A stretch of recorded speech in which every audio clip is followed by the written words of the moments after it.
Amiga, você acha que a adolescência começa e termina em qual idade? A história da adolescência não é natural. O historiador Philip Harris, em História da Criança e da Família, mostra que a infância, como a gente conhece, é uma invenção social recente da modernidade. Essa lógica, ela se estende à adolescência. O sentimento de que existe uma etapa entre a infância e a fase adulta, uma construção meramente social, econômica e cultural. Até o século XVIII, por causa do mercado de trabalho, quando você deixava de ser criança, você virava automaticamente um adulto. Não existia uma fase de descoberta ou de rebeldia.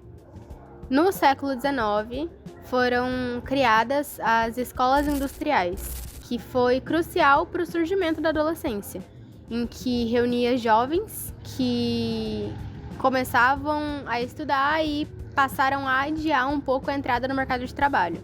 O sociólogo Neil Postman, em O Desaparecimento da Infância, já tinha apontado que alguns meios de comunicação estão dissolvendo a fronteira entre o mundo adulto e o mundo infantil. Essa fronteira está sendo rompida de novo. A diferença é que antes, a indústria do entretenimento, ela consolidou um estilo de vida adolescente. Nos anos 50, a indústria cinematográfica, ela começou a moldar o que hoje em dia a gente conhece como o estereótipo de adolescente. Então, há alguns filmes, como O Selvagem... On the weekends we go out and have a ball. What do you do? I mean, do you just ride around or do you go on some sort of a picnic or something? A picnic? Man, you are too square. I have to straighten you out. Now listen, you don't go any one special place. That's cornball style. You just go. A bunch gets together after all week, it builds up. The idea is to have a ball. Now if you're gonna stay cool, you got to whale. You got to put something down. You got to make some jive. Don't you know what I'm talking about? Yeah. Ou A Felicidade Não Se Compra. It'd been better if I'd never been born at all. What'd you say? I said I wish I'd never been born.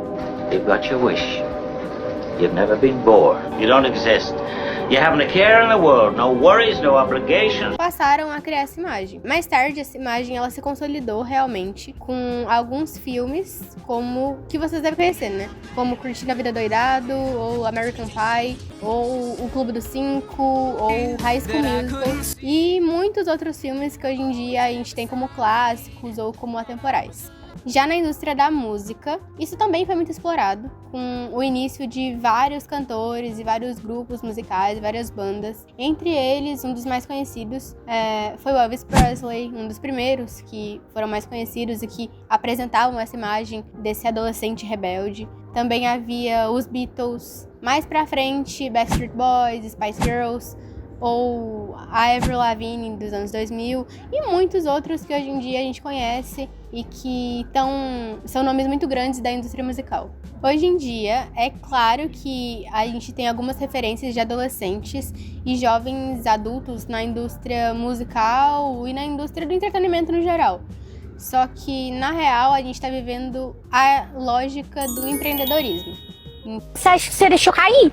A pessoa que valoriza essa beleza! Então, a cultura do fique rico antes dos 20, antes dos 30, e essa cultura que está sendo cada vez maior de coaches e que faz os adolescentes pularem a fase da escola, da diversão e entrarem logo o mais cedo possível no mercado de trabalho, está sendo cada vez mais precoce e mais atual.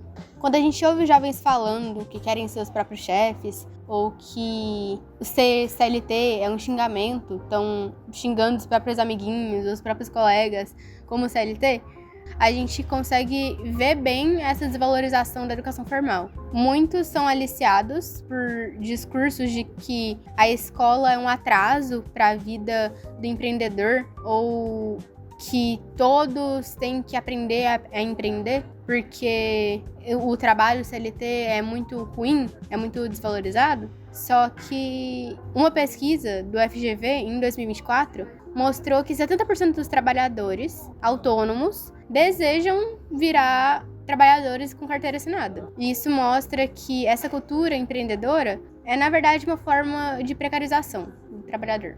O pesquisador Guy Standing batizou essa galera do trabalho instável, sem direitos e sem sensação de pertencimento de precariado, que é uma nova classe social, basicamente. O precariado, ele vive na insegurança constante, ele acaba transferindo a instabilidade da economia para a vida pessoal e não consegue ter uma visão de futuro adequada. E por que esse fenômeno acontece? É a dimensão material da existência agindo, basicamente. Um professor da USP, chamado Fernando Cássio, explica que o descrédito no trabalho, ele não vem só dos influenciadores, ele vem das condições reais. Então, os jovens veem os seus pais sendo mal remunerados, eles veem os pais sendo explorados e sofrendo agressões nos próprios trabalhos, sem direito a férias ou sem direito a 13º, e acham que tanto faz a existência de um patrão ou não. E acabam preferindo um empreendedorismo, acabam preferindo ser os próprios chefes, sabe? Só que essa extinção não é só sobre desaparecer.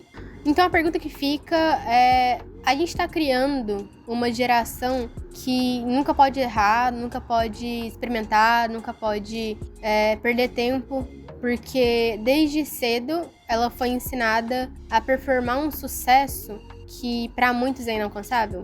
Os jovens mais descobrem quem eles querem ser, mais descobrem os próprios gostos e mais entendem o mundo à sua volta. Então, acho que a gente precisa refletir urgentemente sobre qual que é o futuro que a gente está construindo quando a gente apressa o fim da única fase que proporciona de forma tão real como é que é essa experiência de descobrir e questionar o mundo à sua volta. Porque todos esses problemas da adolescência e da extinção real do que a gente conhece como adolescência, esse tema é estrutural, amiga.